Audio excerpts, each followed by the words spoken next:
Ben ritrovati a Pineta Oggi Reporter, dunque ci troviamo qui presso gli studi di Canale Italia e siamo andati a trovare uno storico giornalista, un grande professionista, lui è Vito Monaco.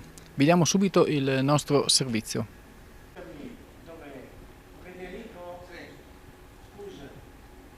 Dunque abbiamo raggiunto Vito Monaco, insomma uno storico giornalista della televisione locale qui in Veneto, ma anche poi nazionale. Ecco, siamo infatti qui negli studi di Canale Italia. Però ci puoi dire un attimo da dove sei partito? Sì, sono partito lontanamente da Telegamma 5 a Radio Gamma 5 con Franco Carraro che mi prese per una trasmissione radiofonica all'angolo della scuola. E di lì poi fino all'82, 83, 84 TG5 scuola. È stato un bel avvio, insomma, e di lì poi diffusione europea è venuto l'attuale editore Lucio Garbo e dal 1999 sono qui a Prima Serenissima, adesso Canale Italia. Questa è la lunga storia. Ecco, comunque che va a racchiudere veramente tantissime cose, tantissimi episodi, tantissime informazioni, insomma, trasmissioni, approfondimenti, ecco, hai fatto un po' tutto praticamente. Sì, informazione dipendeva sia la informazione sportiva, con la trasmissione sportiva, quando il Padova era in Serie A, poi in Serie B, poi in Serie C, poi in quarta serie, l'ho seguito dappertutto, finché poi ho detto basta, sono stanco, gli anni aumentano, ho detto continuo a fare questa mia trasmissione che è Linea Sera e al mattino Notizie Oggi e poi la sera Notizie Oggi, Linea Sera, informazione corretta, senza avere padroni, dire le cose come stanno in maniera corretta e in maniera, diciamo, democratica. Non siamo iscritti ad alcun partito, abbiamo le nostre idee che noi riteniamo quelle più valide e cerchiamo di trasmettere alle persone che hanno una certa sensibilità e sono, diciamo, quelle che amano sentire la verità. Ecco, tutto qua. Ecco, quindi io vedo una trasmissione vicina al pubblico, cioè amica del pubblico, che non va a trasmettere rumore e quindi poi alla fine diventa una trasmissione inconcludente, ma bensì arriva poi a delle conclusioni ben valide, insomma, perché abbiamo visto poi cosa emergono nei discorsi che vengono fatti qui in studio. Cioè, in breve, siccome il giornalista deve essere sintetico, no?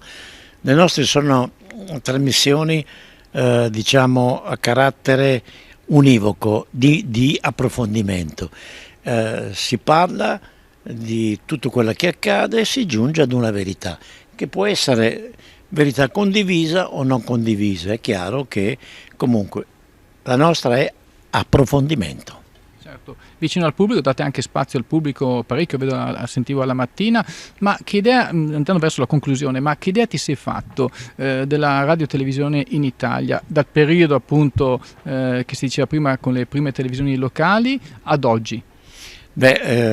Per quanto riguarda le televisioni nazionali, io dico che le televisioni italiane, lo sapete meglio di me, lasciano il tempo che trovano, proprio non ne voglio neanche parlare. Noi siamo vicini al popolo perché li facciamo partecipare telefonicamente al mattino e la sera mediante i messaggi. Loro scrivono la loro opinione e noi leggiamo i messaggi, addirittura attraverso i loro messaggi facciamo le domande agli ospiti.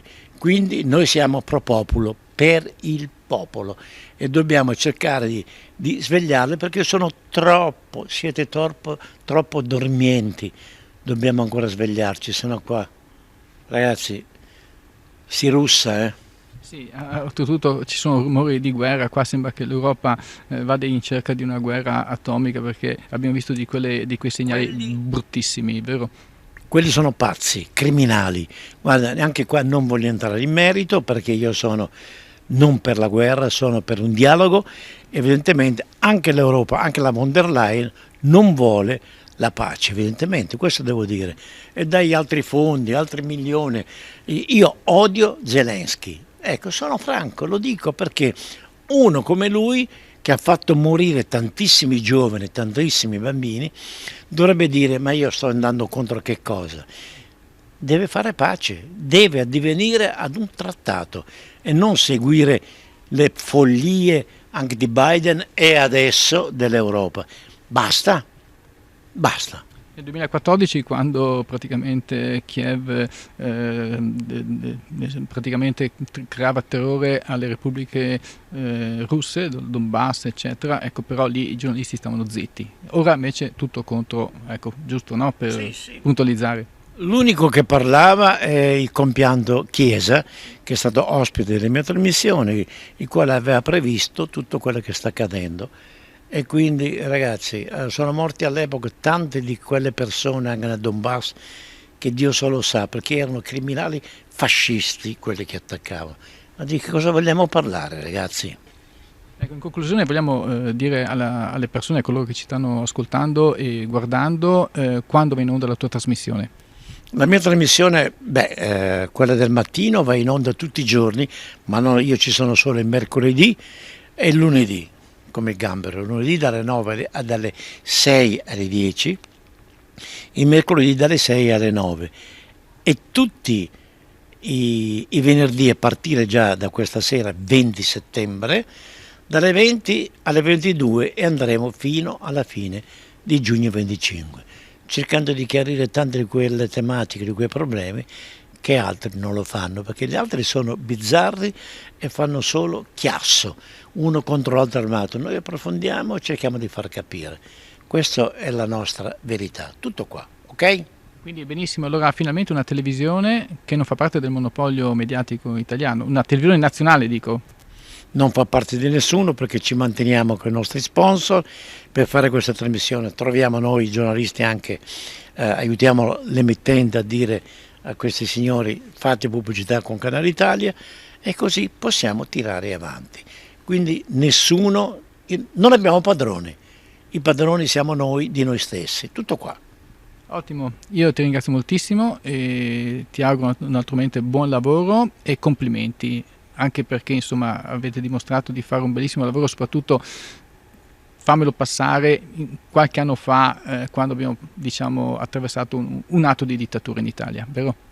Grazie, l'abbiamo fatto, abbiamo difeso i deboli e continuiamo a farlo. Saluto a tutti, grazie, buona serata e buon tutto, buona salute a tutti.